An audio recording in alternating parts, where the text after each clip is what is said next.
Boa noite, meus irmãos. Jesus nos abençoe o esforço de compreensão da sua mensagem bendita. Hoje eu me inspirei para os estudos da noite uma mensagem do livro Vinha de Luz, nosso querido mestre Emmanuel, mensagem de número 142, chamada Tribulações. Começa com a citação da Epístola aos Romanos, capítulo 5, versículo 3. Também nos gloriamos nas tribulações. E a partir então dessa mensagem, Emmanuel abre para nós um quadro bem significativo das ilusões que geralmente nos visitam sobre as circunstâncias da fé em Deus e da trajetória terrestre. Geralmente, ao encarnarmos, buscamos as circunstâncias mais cômodas. Essa comodidade implica em uma certa preguiça de enfrentarmos dificuldades multisseculares, cristalizadas no nosso espírito. Essa preguiça é a lei do menor esforço. Mas o trabalho que se abre à nossa frente, para que realmente seja trabalho interno, num processo em que nós somos submetidos a constantes instabilidades fora de nós, para que nos acrisolemos, nos decepcionando com as coisas pueris do exterior e busquemos nos construir internamente, é um trabalho que vai nos desafiar. A comodidade do presente expressa dor amanhã. Eu gosto muito de uma mensagem do Evangelho segundo o Espiritismo, de um espírito que na Terra, em sua última encarnação conhecida, nasceu em 1804 junto com Allan Kardec, o espírito da jornalista, poetisa e escritora Delphine de Girardin.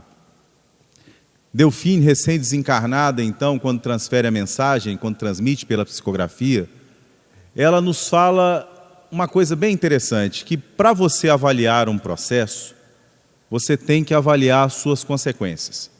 Ou seja, nas nossas circunstâncias de avaliação atuais, das coisas da vida, das escolhas que estão à nossa disposição, nós só conseguiremos avaliá-las com maturidade se tivermos acesso às suas consequências. Toda visão humana na Terra é a visão imediatista. A visão divina é como aquele homem que, andando pela floresta, vê além dela e vê o alvo, o objetivo, além. A fé é o azimute, é o ponto de orientação da confiança. E é interessante que a palavra fé, ela, tanto no latim quanto no grego, ela tem duas significações. Ela significa fé, como aqui agora, e a gente acha que fé é acreditar, e eu te pergunto se você acredita que o seu marido e a sua esposa existem. Certamente você acredita. Tem gente que não acredita não, né? Mas essa crença é o leitinho das crianças. O outro significado de fé é fidelidade. Isso tem um significado muito profundo. A fidelidade significa fazer a vontade daquele que me enviou. Porque esse povo me louva de palavras, mas não cumpre a minha lei, mas não faz a vontade daquele que me enviou. Porque Deus é o outro. A gente se lembra imediatamente da afirmação do filósofo lituano Emmanuel Levinas. Mas não é só no sentido de que tanto as circunstâncias da nossa vida são a vontade de Deus para conosco, as pessoas que se aproximam de nós são expressões de Deus em diálogo conosco, mas não é só nesse sentido não. Deus não é uma expressão do que nós esperamos dele. Deus é outro. Com a diferença que todo relacionamento da gente com o outro é um relacionamento um pouco difícil, né? Não é fácil, tanto que quase todo o burilamento da alma da terra se faz em decorrência de relacionamentos humanos. Mas o relacionamento com o outro é o relacionamento de um relativo, que somos nós, com um absoluto. Então o relacionamento é ainda mais difícil, porque ele implica em fé, fidelidade. Fidelidade implica em confiança. Confiança naquele que enxerga mais, confiança nos seus processos, confiança nas circunstâncias de surpresa que os desvãos da vida trazem para nós e nas respostas que a fidelidade a essa confiança nos trazem à consciência. Como dever. Cumprir o dever é a condição de felicidade. Todas as outras são ilusão. Não existe felicidade fora do dever, porque felicidade e paz são coisas entrelaçadas. E é isso que o Emmanuel está puxando para nós nessa mensagem sobre as tribulações do Vinha de Luz. Porque não vale a pena partilhar de uma paz que signifique comodidade. A paz é desafiadora. A paz, para ser conquistada, exige trabalho. Trabalho nas circunstâncias externas que nos alcançam para produzir trabalho interno. E é por isso que a Delphine de Girardin, na sua mensagem, diz que quase sempre nós identificamos a tristeza no berço onde a criança sorria e agora o berço está vazio. No jovem que desencarnou, no revés financeiro, nas decepções amorosas ou diversas profissionais da vida. Mas ela diz, eu identifico a infelicidade em outro lugar. A infelicidade está na euforia. A infelicidade está na confiança das coisas transitórias da terra. A felicidade não está onde ela parece estar.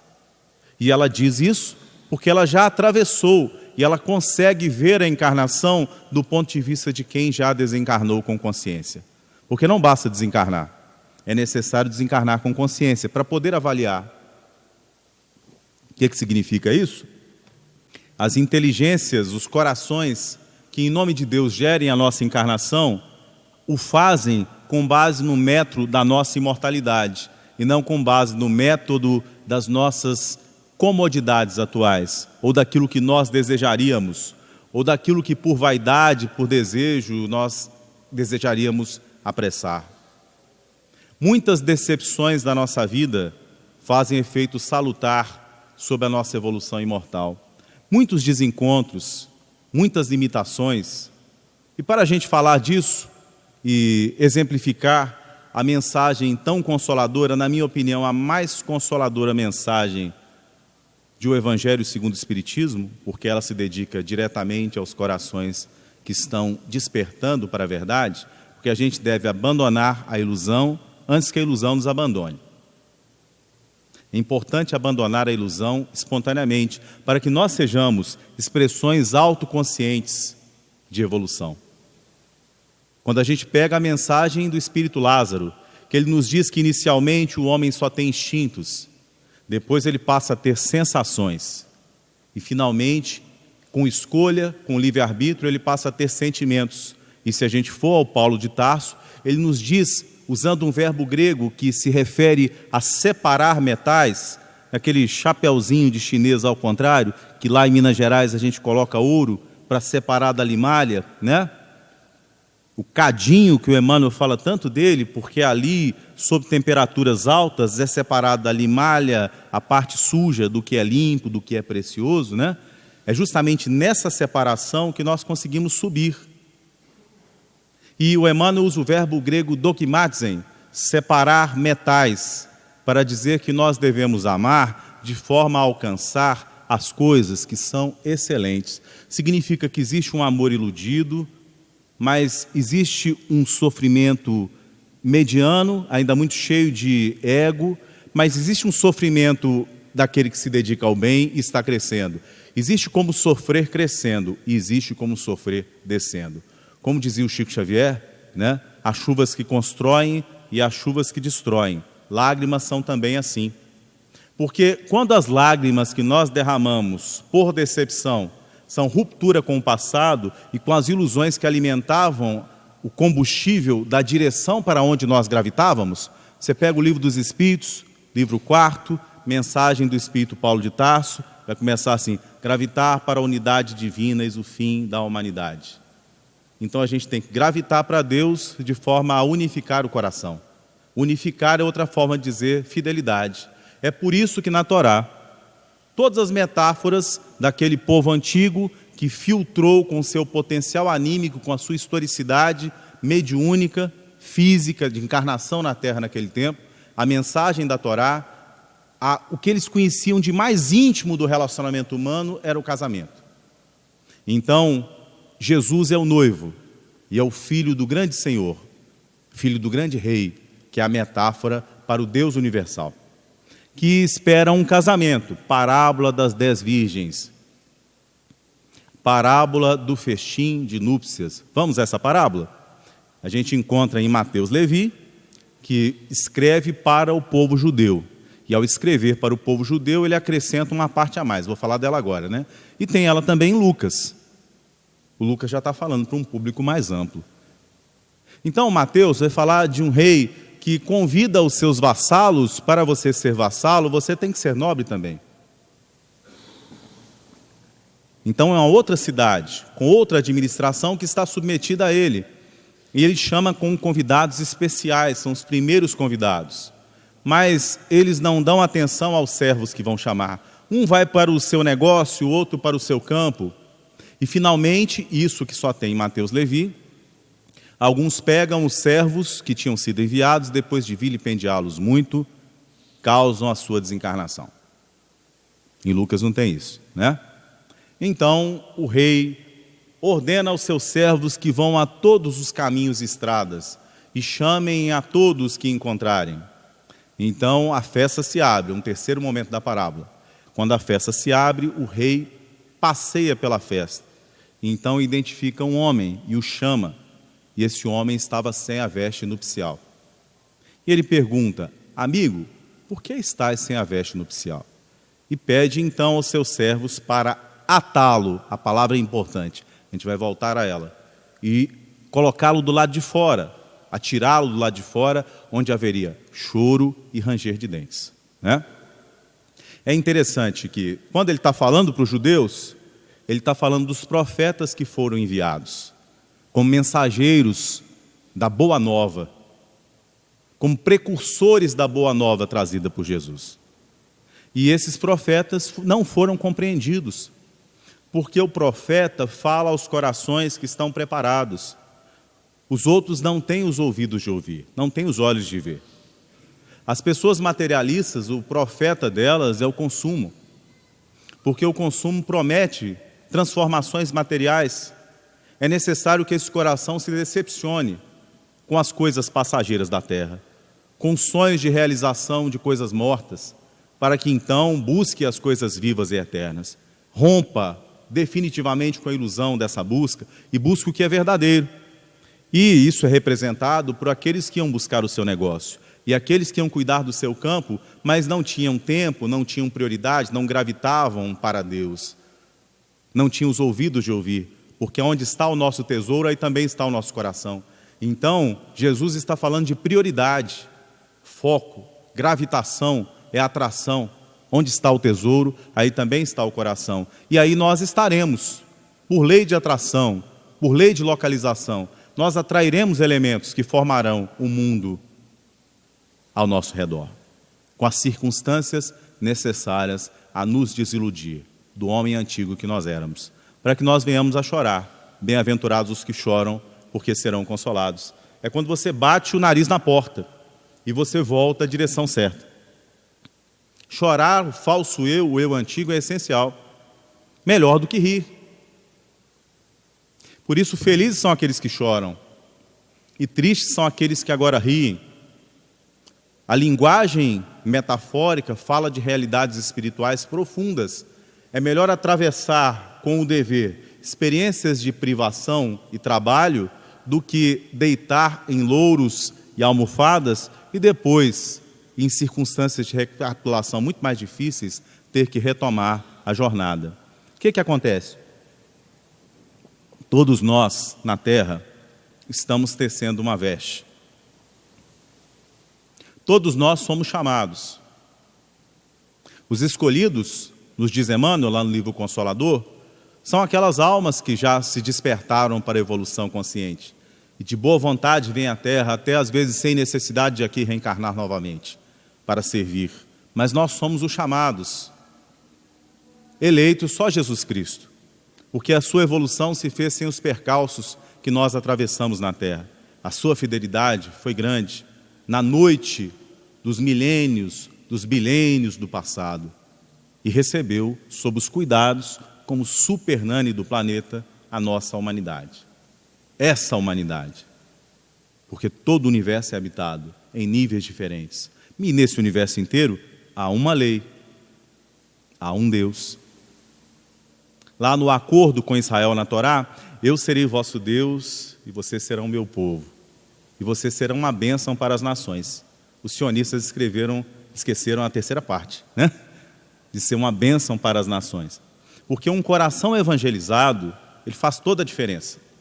De forma independente das circunstâncias externas. Isso é algo muito importante a se compreender. Porque quem depende de circunstâncias externas é materialista. Eu volto a isso. Bom, então mesmo aquele que foi chamado, todos, mesmo que não foram chamados inicialmente, não se eximem da obrigação de tecer, de construir a sua veste. Na significação hebraica, tem a palavra vestíbulo, né? Você pode considerar também como metáfora do tabernáculo, o tabernáculo eterno, né? Então é necessário que a gente teça uma veste para essa festa de união, porque Jesus escreverá a lei de Deus nos nossos corações. A lei está registrada em diversos lugares, mas ela está na nossa consciência. E quando ela for vivência, quando houver perfeita sintonia de gravitação, aí haverá essa união, aí haverá esse casamento. No livro Boa Nova, quando Jesus dialoga com Simão Pedro. E o Pedro se interroga sobre Jesus ter multiplicado o vinho da festa. E porque ele estava preocupado com aquelas pessoas que se embebedavam. E isso é bem próprio do espírito materialista, do materialismo que ainda preenche o nosso coração. É interessante que os apóstolos são cheios de humanidade. Isso cria em nós certa identificação com eles. E essa é a grande lição dos evangelhos. Em todos os atos dos apóstolos a gente se enxerga nas hesitações, nos medos de Pedro, nos fanatismos de Tiago. Às vezes, né, a gente deseja ter a coragem de João, que era o mais jovem de todos e o mais forte, o mais corajoso, o mais destemido. Cada um deles era uma energia em trabalho. Cada um deles era uma personalidade na qual certas características eram mais manifestas, mas personalidade que o tempo iria moldar para o bem. Porque tudo que nos parece defeito, às vezes é exagero de determinada energia da alma, que no futuro será virtude, dependendo do lugar onde nós a apliquemos, porque a energia tem que ser aplicada com sabedoria. A vida exige cuidado em tudo, né? Então é interessante que Jesus diz a ele assim, que ele estava enxergando as pessoas estavam se embebedando. Jesus estava servindo vinho, ele estava enxergando as pessoas que estavam se embebedando. Ele estava enxergando o mal. E Jesus responde de uma forma que não contrapõe. Ele responde assim, Simão, conheces a alegria de servir a um amigo? Conheces a alegria de servir a um amigo? E ele diz que as bodas de Caná representam a inauguração alegre da transmissão da Boa Nova na terra. Então Jesus, celebrando a tradição da Torá, entre aquele povo que o recebia, e na Torá, o vinho, no mesmo livro dos Espíritos, vocês não têm lá a representação da parreira, né? De uva, é a representação do conhecimento divino e da Boa Nova, da cepa divina, né? Por isso, quando Jesus tem sede, eles dão vinagre, que é o vinho que se estragou. É a Boa Nova não compreendida, é a nossa imaturidade diante da mensagem da Boa Nova. Bom, então nós temos que tecer uma veste. Nós temos que tecer uma veste para quando o casamento ocorrer, a gente está preparado. Né? Então é importante que diante do Senhor, nós tenhamos tecido de dentro para fora a veste de virtudes necessárias à desmaterialização. Isso é o desafio da encarnação. Para isso as tribulações se apresentam, de todos os lados. Eu sempre me identifiquei muito, porque dou aula de História Moderna Oriental, porque convivi com japoneses desde a minha infância, e com muitos amigos budistas, com a história do Siddhartha Gautama. E essa história é a história de um homem que não entendia uma teologia, de certa forma, bastante parecida com a compreensão que nós temos sobre o sofrimento. O que significa para mim que se eu não fosse espírita, provavelmente eu não seria religioso. Eu vou explicar por quê. As tribulações da vida são devidas às nossas construções do passado, às nossas necessidades evolutivas, mas também ao fato de estarmos encarnados. Atravessar pela Terra é submeter-se a provações e limitações, né? Tanto que no final da parábola nós temos lá o homem atado. Eu vou voltar a esse atalho para a gente pensar nas provações que nos fazem construir a veste finalmente. O Siddhartha Gautama tinha um problema muito sério com a ideia de um Deus criador. Aquele que se tornou Buda não entendia como as pessoas poderiam ter riqueza, felicidade e virtude distribuídas de forma tão desigual. Então, ele começou a meditar porque ele não achava que se existisse uma divindade chamada Brahm ou Mahesvara, que o hinduísmo cultuava até então, que havia criado todas as coisas, ou seria uma divindade sádica, porque brincaria com os seres humanos como mamulengos, como títeres, como marionetes, ou então seria um ser impotente que, sendo bom, não poderia transformar o quadro de sofrimentos do planeta. E foi nessa angústia e nessa meditação que ele chegou à conclusão de que o mundo é submetido a causa e efeito. E, portanto, as circunstâncias humanas não se devem à vontade de um Deus que distribui felicidade e infelicidade de forma desigual e aleatória, mas aos plantios humanos, e que esse Deus cria essa lei, né? Só que os budistas não são teístas, eles estudam simplesmente o processo. Mas é interessante, se a gente não conhecesse o Espiritismo, qual a consolação que a gente poderia ter sendo cristão? O budista não tem Deus, ele acredita na lei de causa e efeito, na natureza búdica e na libertação do ciclo de Samsara reencarnatório, mediante o acúmulo de Dharma e virtudes, né? E a gente sendo cristão, qual seria o consolo? Nós vemos crianças sofrendo, nós vemos pessoas que sofrem mais do que as outras pela encarnação, né? Então, geralmente, o consolo mais difundido é que um paraíso nos espera no além. Essa ideia foi criticada por muitos filósofos. Nietzsche, por exemplo, pegava pesado com isso aí, no cristianismo, né? Então, um paraíso nos espera no além. E se o além fosse, se a vida fosse um trem, né? Eu ia chegar à primeira conclusão que a passagem custa diferente. Porque uma pessoa sofre muito pela vida e a outra não. E no fim você tem um paraíso. E esse sofrimento e essa infelicidade, ou a felicidade, ou a virtude, são distribuídas de forma aleatória. Então toda a inteligência que caminhasse um pouco mais romperia com essa ideia ingênua, a não ser que nós tivéssemos um coração que sentisse a fidelidade a Deus. O que eu quero dizer com isso? Se nós somos espíritas, entendemos um pouco mais o processo, é porque nós nos racionalizamos demais. Há pessoas que não se perguntam sobre essas coisas. Elas simplesmente encarnam, como elas sentem, elas entram na banda larga de conexão com Deus. Então, quando o coração sente, ele explica as coisas. Porque uma coisa é certa, nós não entenderemos tudo, mas o Espiritismo traz grande consolação ao explicar a lógica de distribuição da infelicidade e da felicidade pelo planeta. Porque há uma coisa ainda mais difícil de entender. Aquelas pessoas que são iníquas, desonestas, e são bem-sucedidas e parecem ter grande sorte, então em comparação você se pergunta, por que eu quebrei minha perna e o outro não? Por que sendo justo eu empobreci e o outro que rouba enriqueceu? E isso levou muita gente a se tornar descrente. Então é nesse sentido que o Espiritismo é consolador. Lançando luz sobre os processos da vida, ele nos traz um caminho cristão, porque isso não existia no âmbito do cristianismo, de compreensão desses processos. E mais do que isso, enquanto no budismo, né, não havia consolação, mas a ideia de anulação da personalidade, num nirvana mal compreendido, né, aqui nós sabemos que a personalidade não se destrói. A individualidade permanece, mas as personas, os agregados da encarnação se modificam. Quer um exemplo? Vamos ao livro Nosso Lar. Vou voltar então à parábola do festim de bodas. Ataio do lado de fora. Ele está do lado de fora da festa. Certamente do lado de fora está frio, está ruim, né? E ele está atado.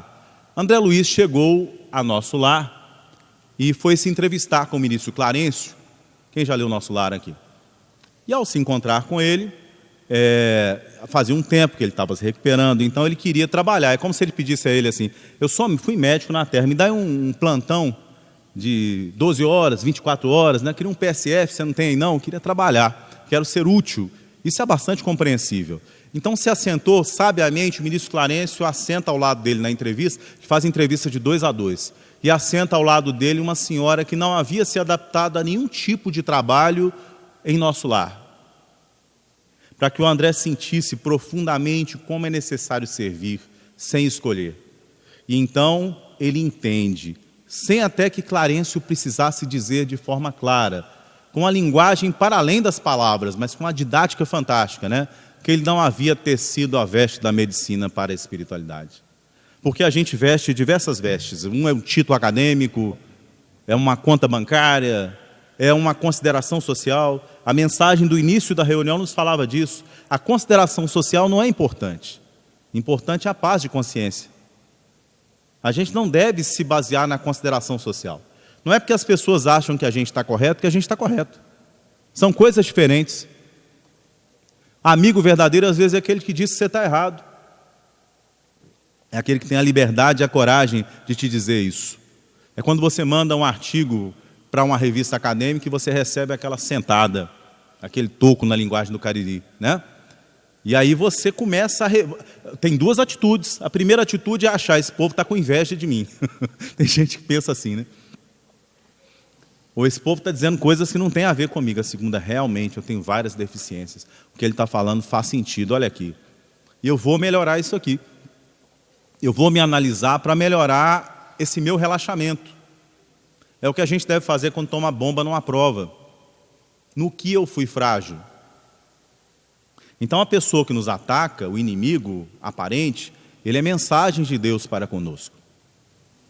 As circunstâncias da vida são a voz de Deus a dialogar conosco, né? Acredite no que as pessoas dizem a você, não em tudo, né? Mas quando for uma circunstância da vida de decepção, geralmente a gente tem muita coisa a aprender com aquilo. Deixe decantar dentro do coração. Dê tempo para analisar a circunstância externa que produz crescimento interno. Então, você substitui a revolta de ter sido ofendido, ou da pessoa ter te mostrado nu, na sua falácia, na sua dificuldade, na sua insinceridade, e a partir dali você recomeça o caminho com sinceridade.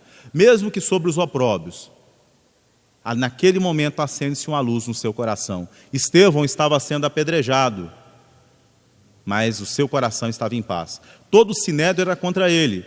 Saulo chegou a bater no rosto dele, que é o máximo da falta de razão, é quando você parte para a violência física, mas o coração de Estevão estava inabalável. Essa paz é a paz verdadeira.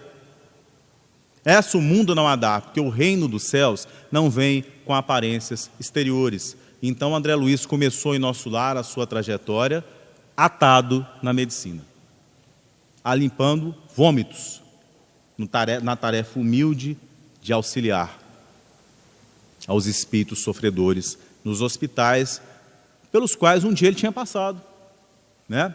Então, nós somos geralmente pacientes nos hospitais da vida. E quando nós somos chamados a cuidar, nós não temos paciência. Deus nos perdoou pelas inúmeras ofensas que nós fizemos. Como? Abrindo a oportunidade de trabalho. Nós estamos, como diz Emmanuel, perdoados, mas não limpos. É diferente. Limpeza é tarefa pessoal. Se na terra um pai sábio entrega ao filho a tarefa de consertar os seus erros, por que na espiritualidade seria diferente? Nós sabemos que os pais que têm condição econômica e criam os filhos em grande facilidade, estragam-lhes o caráter. Então, é por isso que Jesus não exime Pedro da coragem na crucificação, de cabeça para baixo, porque a tarefa de Pedro era construir a coragem. João já tinha construído isso. E é por isso que ele diz para ele naquela aparição na praia: importa que ele fique até que eu venha. Que tens tu com isso? Porque o Pedro estava fazendo uma comparação da tarefa dele com a do outro. A nossa tarefa é única. Por que eu tenho tanta dificuldade financeira na vida, não obstante seja uma pessoa organizada, tantos reveses? Porque essa é a sua tarefa: ser fiel no pouco e no muito. Porque provavelmente no passado geriu de forma incompetente. Todos nós, né? A gente gere recursos de forma incompetente, a gente é um mordomo infiel. Então, o primeiro passo, a parábola do mordomo infiel, lembram-se? O primeiro passo é redistribuir. Se a gente não redistribui, então a gente vai... Se a gente redistribui, a gente angaria amigos com as riquezas obtidas anteriormente a partir da injustiça. Vi de 2 mensagens do Emmanuel, né? Tabernáculos eternos e angariai amigos.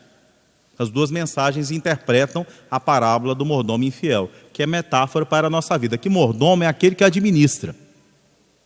A gente administra, por exemplo, juventude na terra. O que a gente está fazendo com as horas? Eu que fiz 40 anos esse ano, né, comecei a pensar bastante nisso. Porque a gente vê o vigor físico demora um determinado tempo, né? Mediunidade é orgânica. Então você está usando as horas para quê? Como é que a gente distribui as horas? Isso é gestão. A gente tem que ser um mordomo fiel do tempo, das oportunidades, né?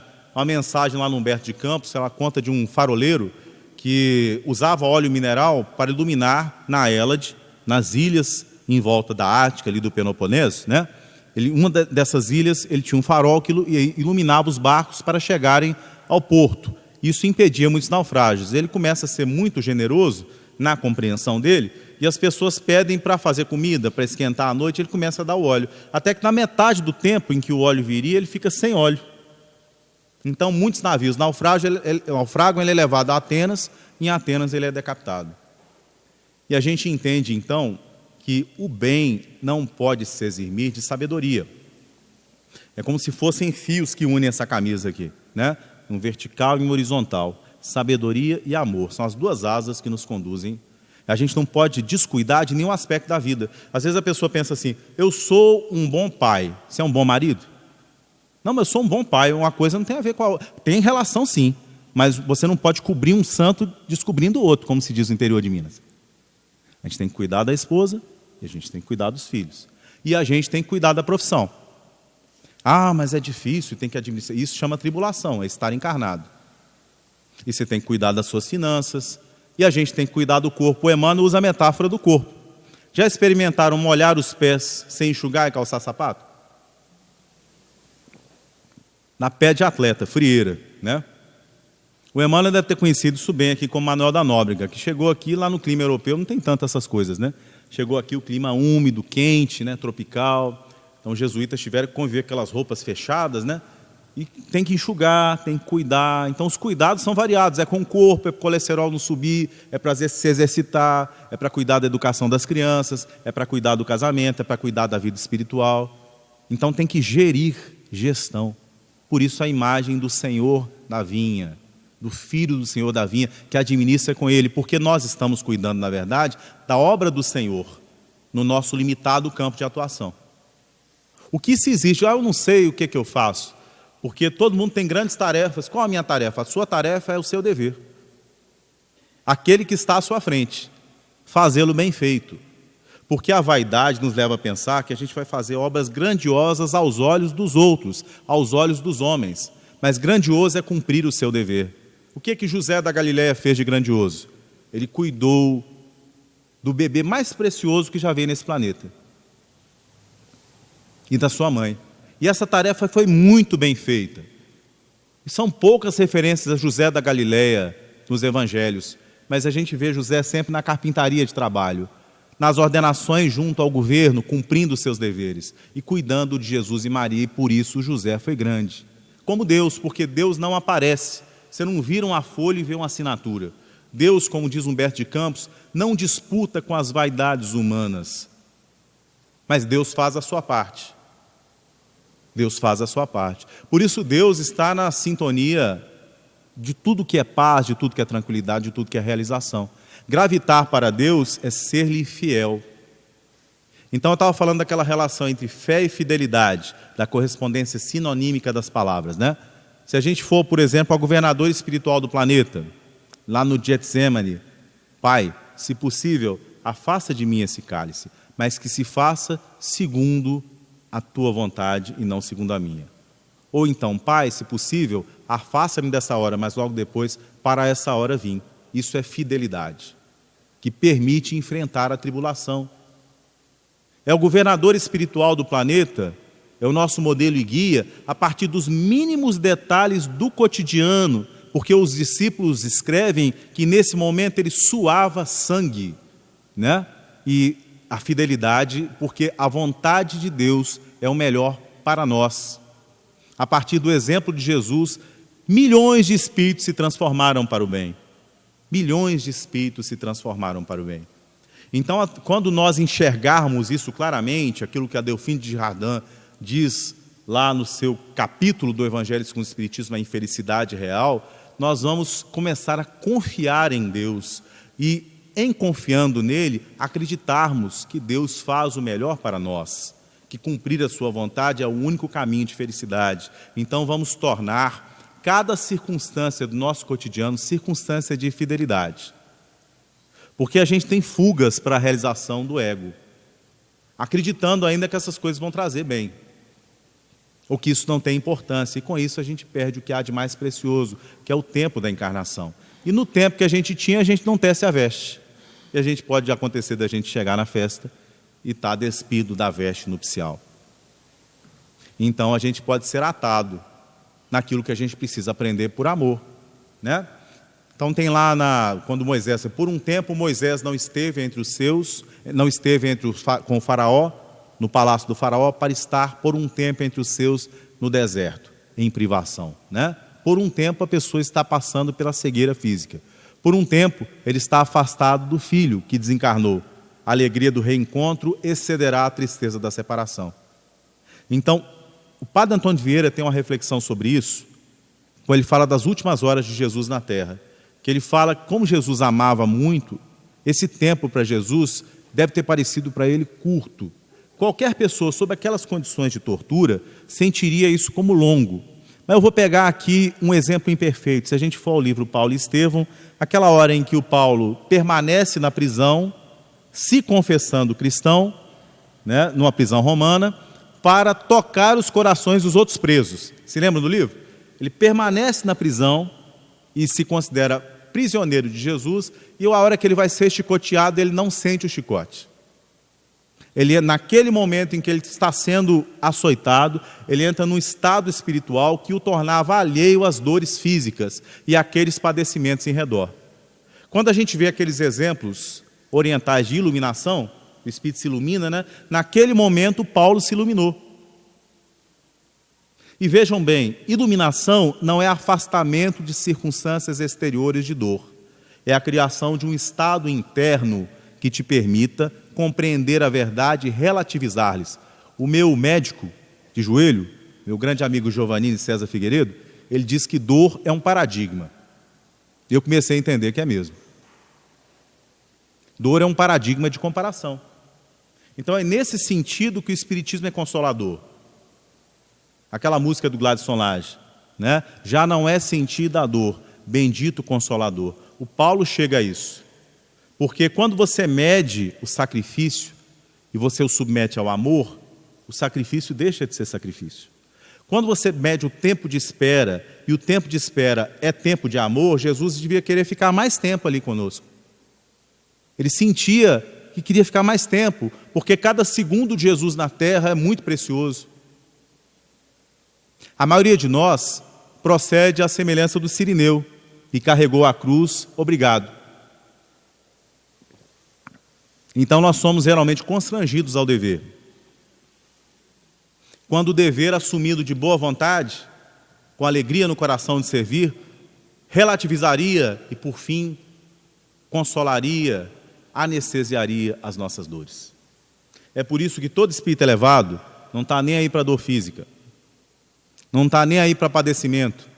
E é por isso que no início do cristianismo, quanto mais perseguidos eles eram, mais crescia a fé. E é justamente essa chamada de Emmanuel, nessa mensagem Tribulações. Porque muita gente quer ser cristão sem passar por dificuldades. Isso não significa, em hipótese alguma, um culto às dificuldades e ao sofrimento.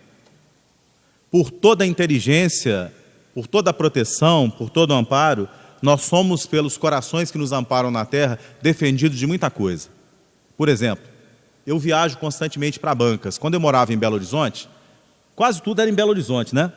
Aqui em Campina Grande não é não, é uma banca em Mossoró, é uma banca em Natal, é uma banca lá em São Luís que eu vou dirigindo, porque quando eu vou dirigindo eu sei como é que eu vou voltar, e a hora que eu volto. Eu fico mais livre, né? E eu não sei às vezes se sou motorista ou se sou professor. Mas o fato é que diversas vezes na estrada passa um cavalo, passa um boi, né? Se você não descansou direito, você dá uma cochilada, tem que parar com o carro, que é responsabilidade, dormir, né? Mas o fato é que muitas vezes a gente é protegido pela espiritualidade. Por que em uma vez você bate o carro? Se você tomou todos os cuidados, eu não estou falando no carro que você bateu, que você dirigiu com sono, você bebeu e dirigiu, aí a responsabilidade é sua.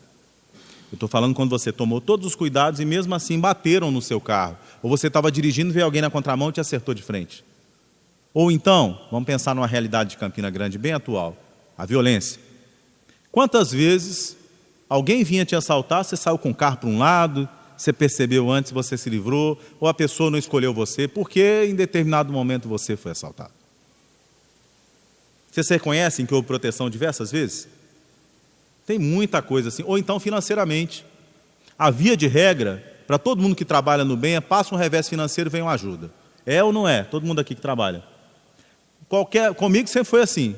Um revés financeiro de algum lugar que você nem imagina, a pessoa te paga um dinheiro.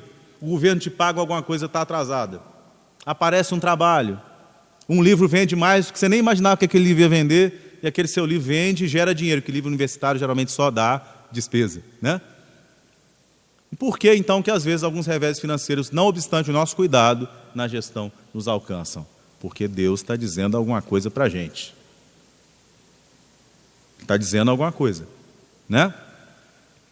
Porque uma coisa, vamos raciocinar, se você não se cuida, não faz exercício, come mal, você vai adoecer, isso não é culpa, isso é Deus, não, isso é você. Lei de causa e efeito. Mas o que dizer de um atleta que se cuida, alimenta direitinho e descobre um câncer genético? É uma mensagem, né?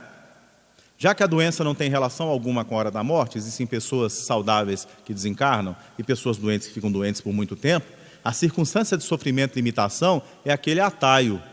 Às vezes a gente vê uma encarnação atado, para a gente poder desenvolver outras virtudes. Vocês já pensaram, uma pessoa com deficiência visual, ela não escolhe os relacionamentos pela aparência. Ela enxerga com o coração. Já pensou a pessoa que tem uma deficiência no caminhar, no locomover-se, como é que desenvolve outras qualidades? E lembrem-se do Moisés, é por um tempo. Nada na encarnação dura. Então por que a gente vai buscar algum prazer delituoso, alguma realização que prejudique os outros, por um tempo limitado, sabendo que suportar a culpa e as consequências daquilo depois seria muito pior? E é isso que o Emmanuel nos fala. Se o assassino soubesse das consequências do seu crime, certamente não cometeria o assassinato.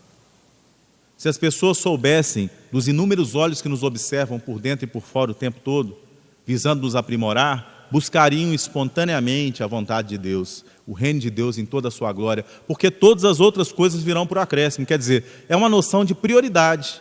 As outras coisas virão por acréscimo. É forte isso. Você não precisa se preocupar. Se você cumprir o seu dever, se você está com o bem e o bem está dentro de você, se você está gravitando para o lugar certo, as outras coisas se realizarão de acordo com a necessidade. Nós somos herdeiros do universo, filhos de Deus. Não somos servos, somos filhos, mas o filho trabalha espontaneamente. O servo pode um dia estar na casa, o outro dia ele segue a melhor conveniência. Ele faz a própria vontade. Emmanuel fala mais ainda. Existem muitos trabalhadores muito dignos profissionais, né? Professores, médicos, advogados, legisladores de diversos matizes que são honestos, são justos, porque recebem um louvor da vaidade nas suas profissões, mas são poucos aqueles que servem, mesmo profissionalmente, por amor, por sacrifício. Aí está a diferença. Porque até os pagãos fazem isso. Ou seja, a virtude que espera a recompensa não é virtude ainda. Se a gente abrir o capítulo O Homem de Bem, capítulo 12, Sede Perfeitos, Evangelho segundo o Espiritismo. Como é que chama a lei de justiça de Deus? O livro dos Espíritos. Justiça, amor, caridade, né? é a lei de Deus. É uma lei que exerce justiça com amor e caridade. E é por isso que a gente está aqui. É o amor de Deus, né? Tem uma música do Gladson Laje que fala assim: ser Deus para eles, quanto Deus é para ti. Ou seja, essa justiça, amor e caridade deve estar também nos nossos julgamentos. Está aqui. O verdadeiro homem de bem é o que cumpre a lei de justiça, de amor e de caridade na sua maior pureza. Se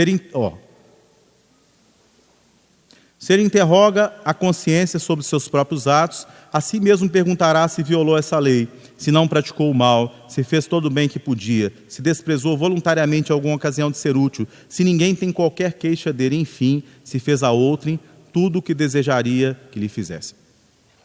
Então a lei de justiça, amor e caridade deve instruir os nossos julgamentos, que não devem ser precipitados, nem de sentimento, nem de pensamento e nem de ação, já que existe uma cadeia concatenada entre essas três instâncias, né?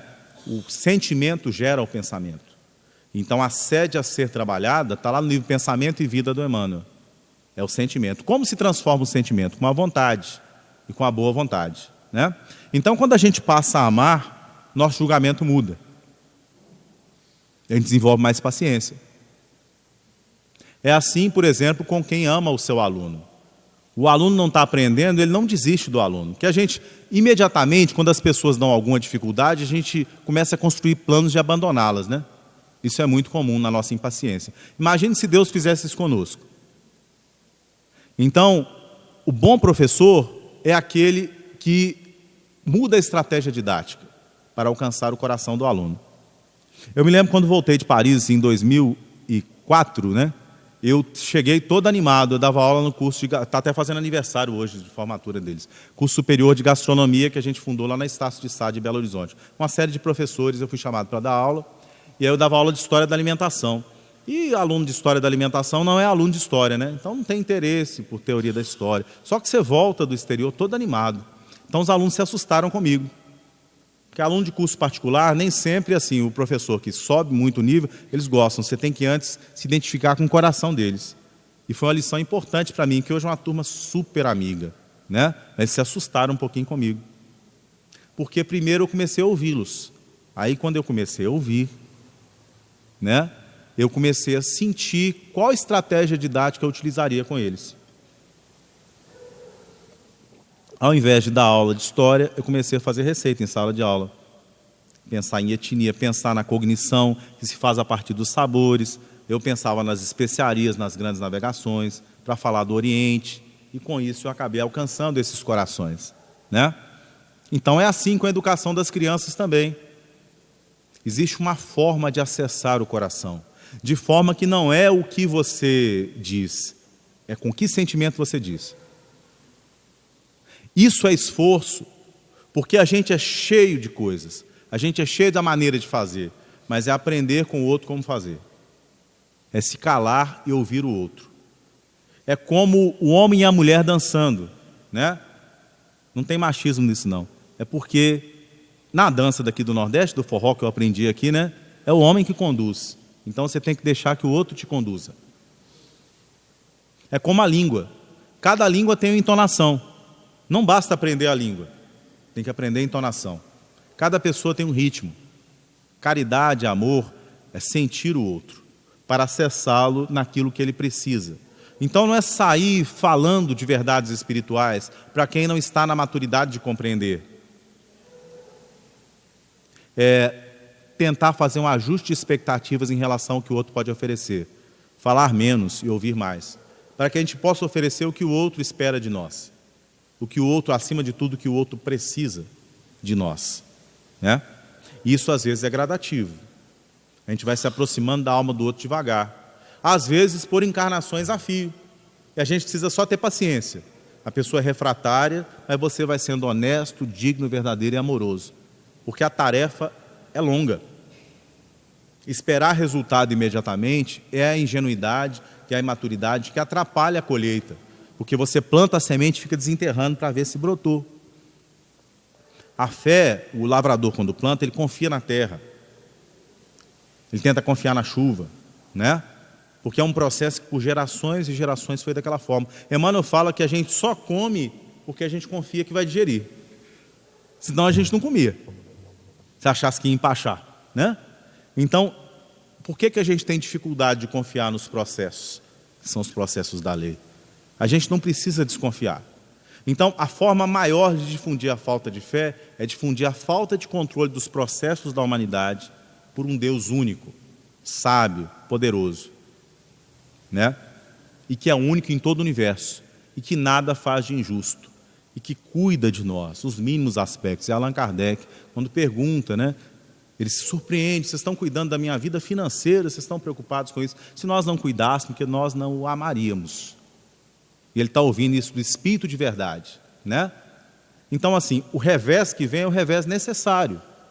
É o revés necessário. Então, a gente tem que aprender com ele, abençoar o sofrimento que nos veio e nós não procuramos, porque ele tem mensagem escondida para a nossa alma. Compreendê-lo é crescer espiritualmente, é passar pelo processo sem necessidade de voltar a ele. É crescer espiritualmente com condição de transmitir aquela nossa mensagem de coragem aos outros que também sofrem e consolar-lhes o coração pelo exemplo, mesmo sem dizer uma palavra, né? Então nós devemos pregar, como dizia Francisco, o Evangelho incessantemente, e só se necessário utilizaremos as palavras. Que Jesus nos abençoe.